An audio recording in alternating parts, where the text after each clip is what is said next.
Morning everyone. As we are on chapter number 3rd, 5-year plan by the government during the after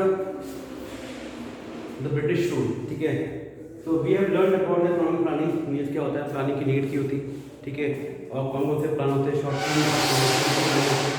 तो now we come on the features of planning. Features मतलब होता है कि इसमें कौन कौन से फीचर्स हैं, मतलब कि किस बेसिस पे हमको इकोनॉमिक प्लानिंग में अच्छा जगह की इकोनॉमिक प्लानिंग बेस्ट होगी।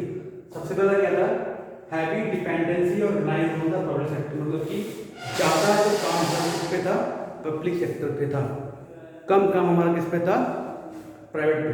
तो ज़्यादा काम कौन देता था, फोकस करता था, वो हमारी पब्लिक सेक्टर थी। जो भी काम करना है, जो प्लानिंग करनी, जो डेवलपमेंट होना है, कैन भी कुछ एक्सपेंडिचर करना है, वो गवर्नमेंट करती थी। Second, regulated development of private, तो पब्लिक का जो ज़्यादा था, ज़्यादा फोकस पब्लिक के ऊपर था, मतलब गवर्नमेंट पे था। तो यहाँ पे क्या था, प्राइवेट पे इतना फोकस नहीं किया रहा था, जस्ट उसको पुशअप करने के लिए, उसको आगे बढ़ाने के लिए जो चीज़ चाहिए होती है, इसको हेल्प आउट से हैंड होता है, वो करने के लिए प्राइवेट सेक्टर को थोड़ा सा आगे पुश किया जाता था।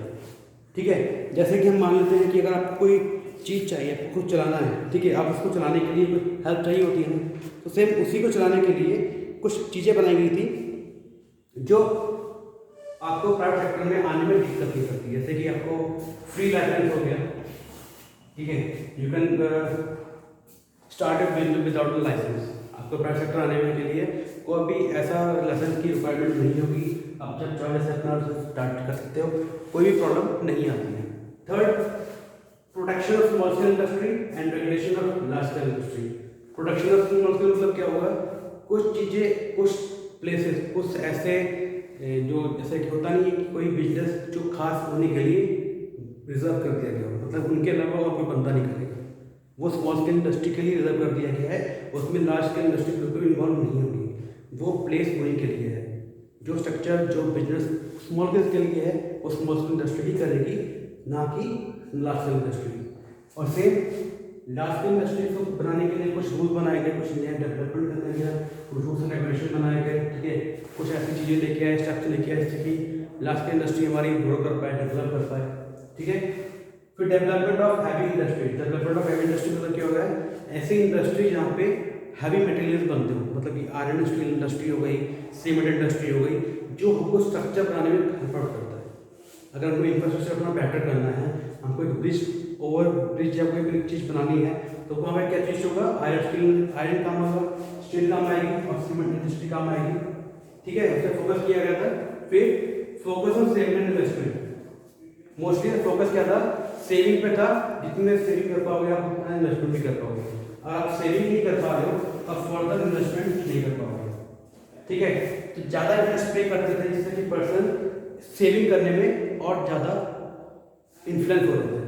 जितनी आप सेविंग कर रहे हैं, इतने तो सेविंग करते रहते हैं, इन्वेस्टमेंट, तो इन्वेस्टमेंट मतलब क्या है, हमारी इकोनॉमिक ग्रोथ बढ़ेगी। अगर आप पैसा कहीं लगा रहे हो, ठीक है, आप कुछ ना कुछ कंट्री के लिए डेवलप में हिस्सा ले रहे हैं, ठीक है, तो उससे क्या होगा, आपकी इन्वेस्टमेंट में इकोनॉमिक ग्रोथ प्रोवाइड करेगा, ठीक है। फिर protection from foreign competition. Foreign competition से खुद की कंट्रीज की जो इंडस्ट्रीज है, इसको बचाने के लिए कई सारे रूल बनाए गए, जैसे कि हाई इंपोर्ट ड्यूटीज, जिससे कि अगर पर्सन बाहर से बेचता भी है, कोई फंड के बाहर से बेचती भी है, तो उसको इंपोर्ट चार्ज क्या ज़्यादा पे कटेगा। तो ऑटोमेटिक आप पे ज़्यादा कर रहे हो, तो कोई भी कंट्री बाहर से हमारी कंट्री में इंपोर्ट नहीं करेगी।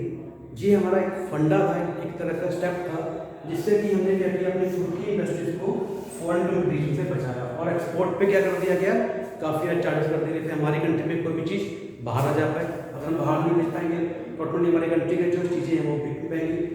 तो ये चीज़ें थी, उससे हमारे कंट्री को प्रोटेक्ट कर दिया गया फॉरेन कंपटीशन से। फिर focus on import substitution. Import substitution होता है the imported good of trade in our country। मतलब जो चीज़ हम बाहर से इंपोर्ट करवा रहे हैं, हम उसको इंपोर्ट ना करा के हम उसे क्या करें, खुद की कंट्री में बनाने की कोशिश करें, जिससे कि एक तो हमारा बाहर का खर्चा बचेगा, फॉरेन एक्सचेंज बचेगा, ऊपर से हमारी कंट्री सेल्फ सफिशिएंट हो जाएगी, खुद के पर्सन को, खुद के सिटीजन्स को वो सब चीज़ें देने के लिए जो उनको बाहर से मंगवानी पड़ती थी। तो इम्पोर्ट सब्स्टिट्यूशन क्या हो गया, बाहर से जो चीज़ मंगवा रहे हैं उसको ना मंगवा के हम क्या करेंगे, उसी चीज़ को अपनी खुद की कंट्री में बनाने की कोशिश करेंगे। ठीक है, फिर आपका आता है रेस्ट्रिक्शन ऑन फॉरेन कैपिटल। अब फॉरेन कैपिटल मतलब क्या होगा, बाहर से हमारी कंट्री में इन्वेस्टमेंट जाता है किसी बिजनेस में, अगर वो फॉरेन कैपिटल हमारी कंट्री में आ गया, ऑटोमेटिक क्या होगा, हमारा फॉरेन एक्सचेंज भी बढ़ेगा। ठीक है, बढ़ेगा या घटे कुछ भी होगा, तो हमारी जो करेंसी है उसकी वैल्यू क्या हो जाएगी, कम हो जाएगी। ठीक है, तो उसको बचाने के लिए, हमारी कंट्री की इकोनॉमिक ग्रोथ को बचाने के लिए फॉरेन कैपिटल को भी रेस्ट्रिक्ट कर दिया गया था कि बाहर से कोई भी इन्वेस्टर हमारी कंट्री में इन्वेस्ट ना कर पाए। ठीक है, फिर हमारा था सेंट्रलाइज प्लानिंग। सेंट्रलाइज प्लानिंग मतलब होता है कि सिंपल एक पर्सन जो सेंट्रल अथॉरिटी पे है वही सब प्लान करेगा, वही सब देखेगा, उसके अलावा कोई भी इंटरफेयर नहीं करेगा। जो वो कहेगा वही होगा, जो वो नहीं करने बोलेगा वो नहीं करोगे। आप खुद की मर्जी से कुछ भी काम नहीं कर सकते थे। जैसे हमारी सेंट्रल अथॉरिटी क्या है, गवर्नमेंट। अब गवर्नमेंट ने जो रूल कहा गया है, जो रूल सर्कल बनाया गया है, हम उसे फॉलो करते हैं, उसके अलावा कुछ फॉलो नहीं करते ना। और किसी और पर्सन को बोला कि इनको ऐसे नहीं फॉलो करो, बट हम क्या कहते हैं, हम ऐसे नहीं फॉलो करेंगे, जो गवर्नमेंट ने बोला वैसे फॉलो करने वाला। That is your centralised planning. Planning should be the head of the, ठीक है, अगर सेंट्रल में प्लानिंग है, एक ही सेंट्रल हेडिंग है, वहीं पे प्लानिंग हो रही है, वहीं से कुछ कर रहा है, तो आपको किसी से कोई प्रॉब्लम नहीं होने वाली, आप अच्छे से उसको डेवलपमेंट कर सकते हो किसी भी कंट्री में।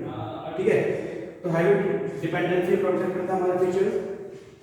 रेगुलेटरी डेवलपमेंट और प्राइवेट सेक्टर लाइसेंस और बहुत चीज़ें ऐसी थी वो हमारी प्लास्टिक बंद कर दी गई थी, कोई चार्जेस नहीं थे।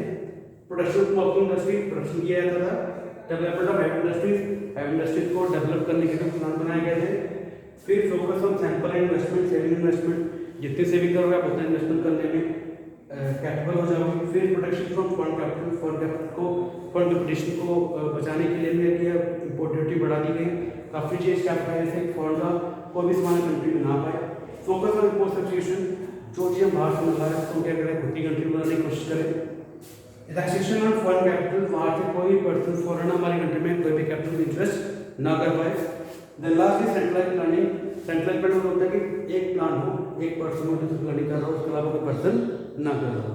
तो ये हमारे कुछ फीचर्स हैं। और we learn about the success and failure of the economic planning. कौन सी चीज़ें ऐसी थी सक्सेस को अलग है जिससे हमारी कंट्री सक्सेस हुआ, ठीक है, और कौन सी चीज़ें जिसकी वजह से इकोनॉमिक प्लानिंग हमारी फेल हो गई, अप्रूव नहीं हो पाई। ठीक है, तो for this if you value kind of problem then you consult me, I am there for you 24/7। ठीक है, thank you and have a nice day and have a healthy week. Thank you.